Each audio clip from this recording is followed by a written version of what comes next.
Salut, bonjour à tous, c'est NonoFly, j'espère que vous allez bien. On se retrouve aujourd'hui pour le dernier Grand Prix de la saison 2020 de Formule 1 sur le circuit de Yas Marina.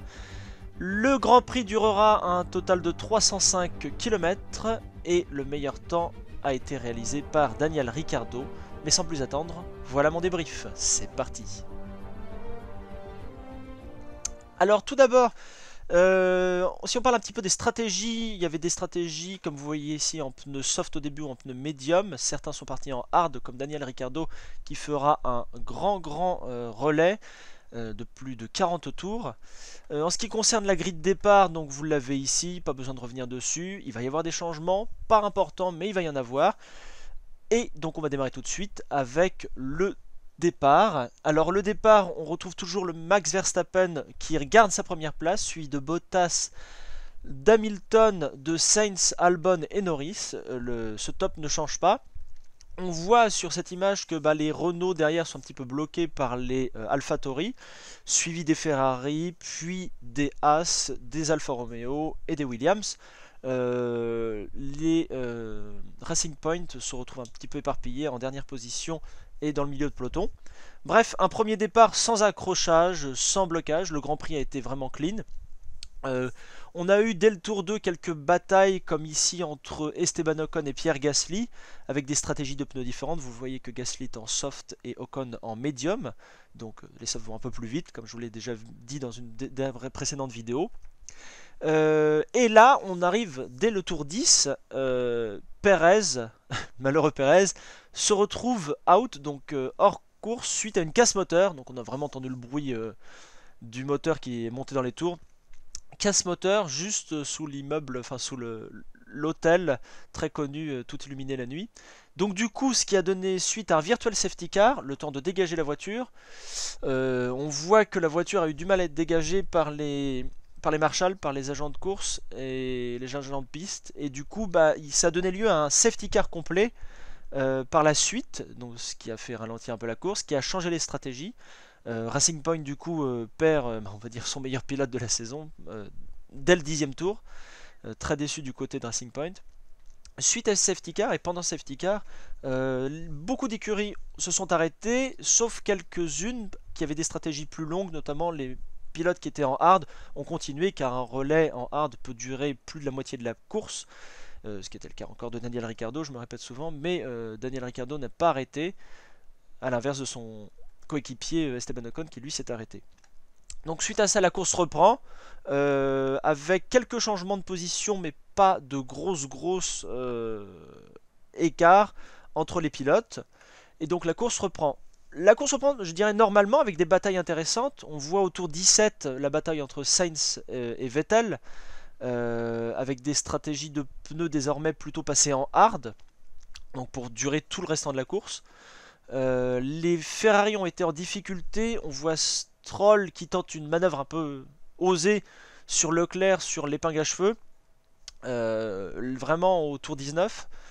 S'ensuit aussi une manœuvre de Gasly sur Leclerc, très belle manœuvre d'ailleurs, encore sur un virage serré au tour numéro 20. Gasly était en forme aujourd'hui, les Ferrari beaucoup moins.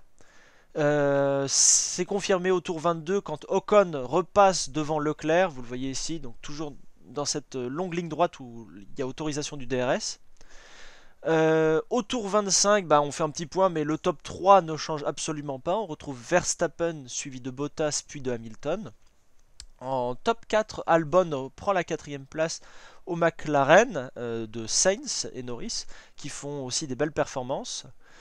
Au tour 32, Gasly reprend l'avantage sur Vettel. Les Ferrari, décidément, ne sont pas en forme. Donc, du coup, des remontées comme ça. Mais on peut dire une stabilisation suite à l'arrêt qu'il y avait eu au tour 10. Au tour 40, je passe directement du tour 32 au tour 40. Ricciardo s'arrête enfin. Lui qui n'avait pas changé de pneu, qui était parti en hard, s'arrête. Pas pour prendre des softs, mais des médiums. Du coup, pour 15 tours. La Renault, cette saison, avait l'air d'être meilleure avec les composants les plus durs de Pirelli. Ce qui est confirmé, car Ricciardo arrive à faire une bonne perf. Au tour 44, Verstappen toujours devant. Le top 3 ne change pas. Albon 4ème. Au tour Tour 46, on a une petite notification de la FIA avec Leclerc qui mord pendant le dernier virage, vous voyez juste avant la ligne droite des stands. Leclerc part un peu à l'écart, donc un drapeau black and white flag, donc noir et blanc, ce qui veut dire que si à la prochaine erreur, il peut y avoir une pénalité de temps ou autre pour dépassement des limites de la piste.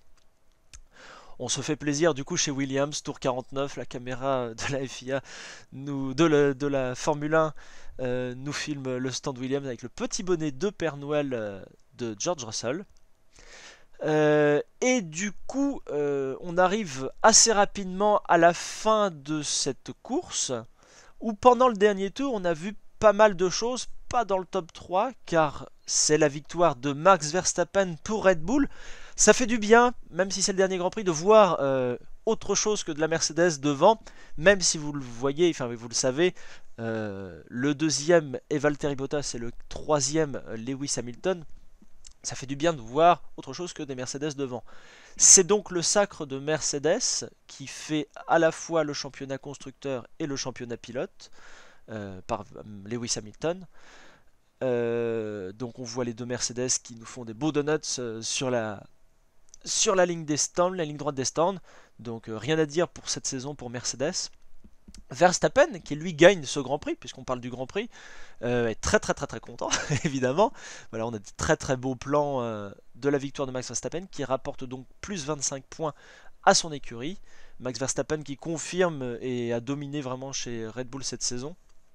C'est un pilote à suivre, qui fera, je pense, de très belles choses dans les années futures. Il fait déjà des très belles choses, mais c'est vraiment un très bon pilote. On peut dire que c'est tout pour ce Grand Prix au niveau animation.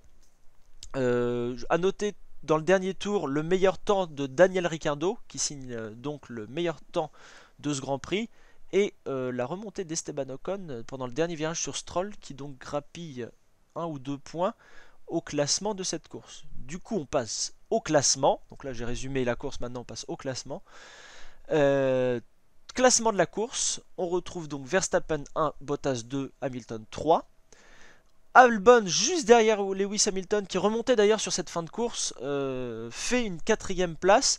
C'est bien de voir l'autre Red Bull quand même dans le top 5, c'est ce qui aurait dû être le cas durant cette saison. Les McLaren top 5 et top 6, très belle performance de McLaren, et vous allez le voir au classement des constructeurs, ça va changer des choses d'ailleurs cette dernière course. On est au top 7 avec Ricciardo qui a montré tout son potentiel au cours de cette saison et ne cesse de s'améliorer au cours de cette saison. Dommage qu'il parte chez McLaren, mais je pense qu'il continuera. C'est un excellent pilote qui mérite aussi un titre de champion du monde.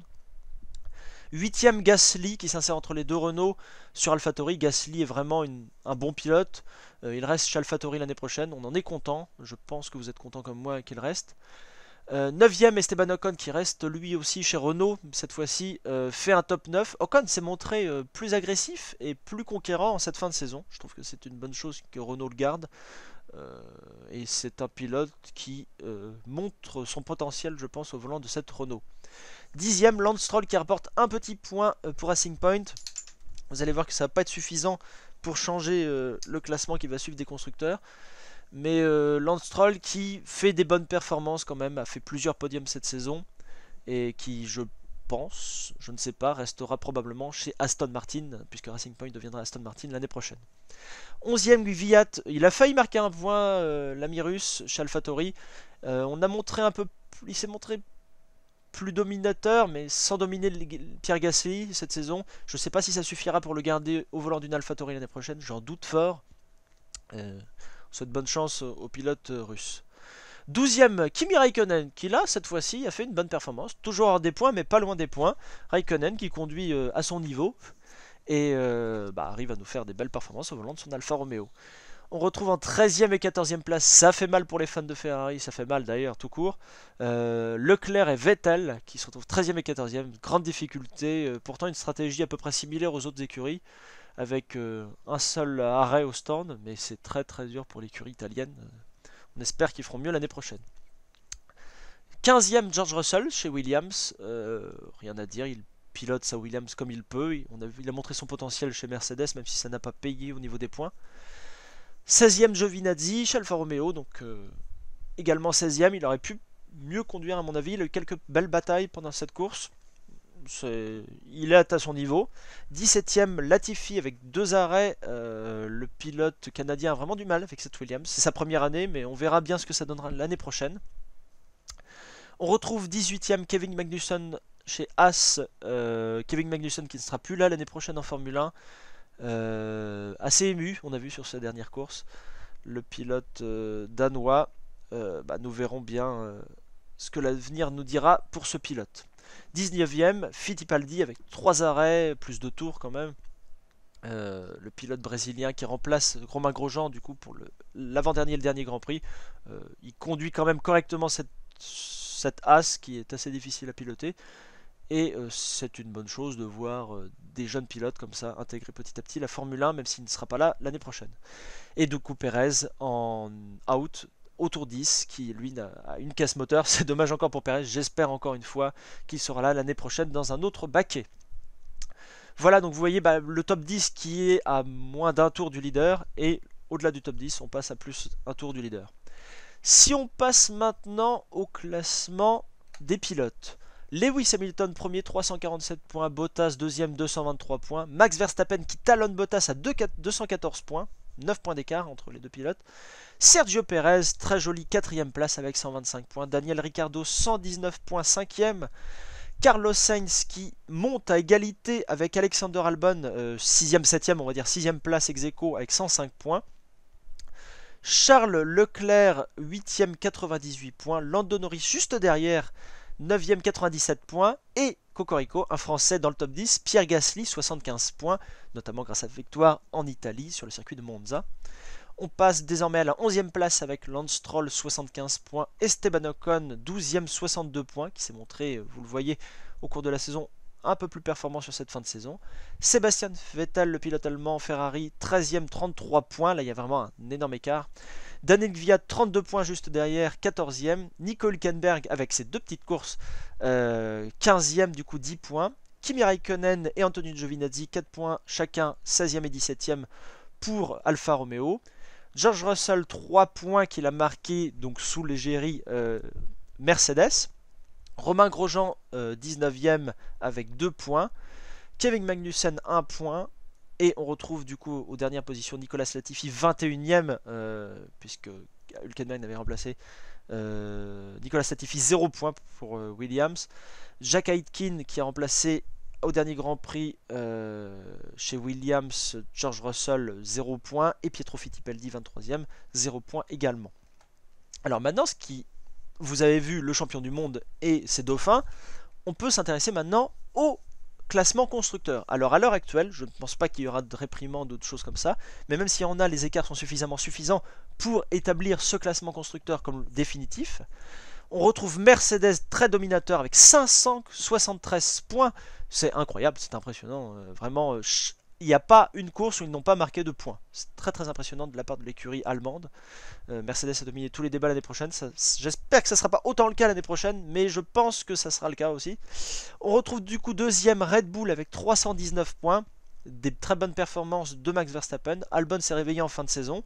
On verra l'année prochaine quel coéquipier Max Verstappen aura à côté de lui. Et là, attention, la fameuse bataille pour le top 3.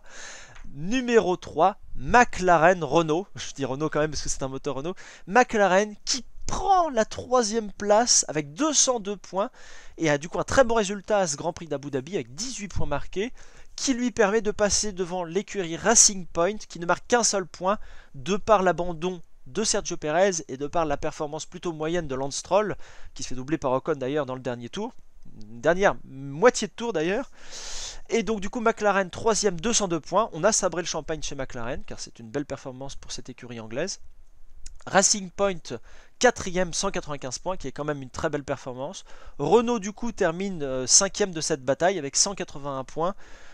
C'est un peu décevant de la part de l'écurie Renault, mais je pense que Renault a beaucoup de potentiel et vise quand même l'année prochaine un top 3 encore une fois.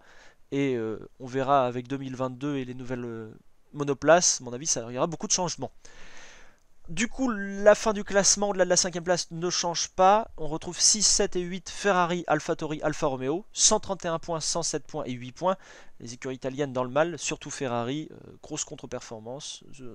Les deux derniers Grands Prix, il n'y a pas eu de points marqués. AlphaTauri, c'est une belle perf pour l'écurie italienne quand même, parce qu'il y a une victoire cette saison. Il y a quasiment des points marqués à chaque course, ce qui montre quand même une constance dans cette écurie. Alfa Romeo du coup marque ses 8 points avec deux pilotes corrects, un champion du monde et un pilote Antonio Giovinazzi qui tire la route quand même, quoi qu'on en dise. La voiture doit progresser l'année prochaine s'ils veulent maintenir cette place et pourquoi pas taper le top 5. As, l'écurie en difficulté, on verra l'année prochaine ce que ça fera avec Mazepin et Schumacher.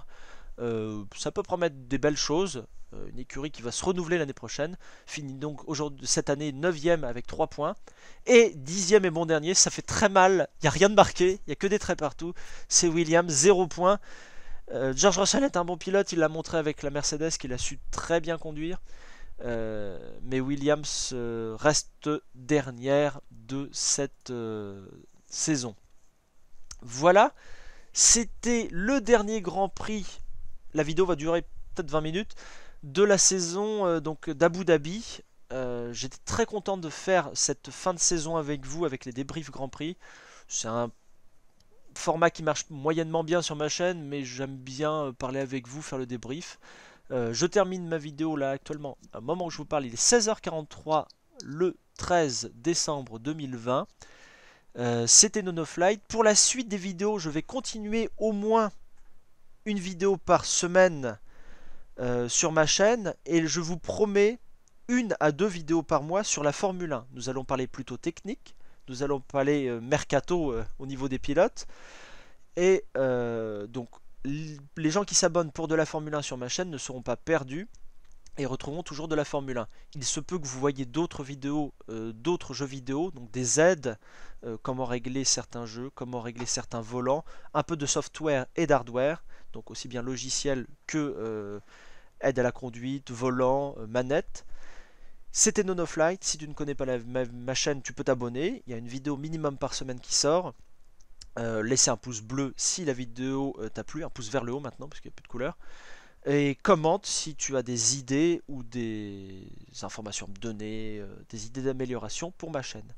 Je vous dis à la prochaine pour une prochaine vidéo. C'était une très belle saison de Formule 1. On reviendra dessus dans une prochaine vidéo pour débriefer un petit peu tout ça. Et moi, je vous dis à la prochaine. Salut, salut!